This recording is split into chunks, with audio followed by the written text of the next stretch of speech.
How to fix PCI encryption decryption controller driver issue on Windows. To fix PCI encryption decryption controller driver issue, try 1. Run device manager and get possible device drivers. Isn't all it? 2. Using the recommended Avast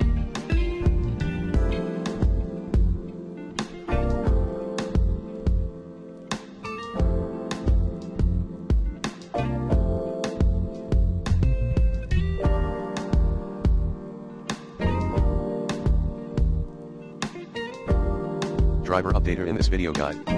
3.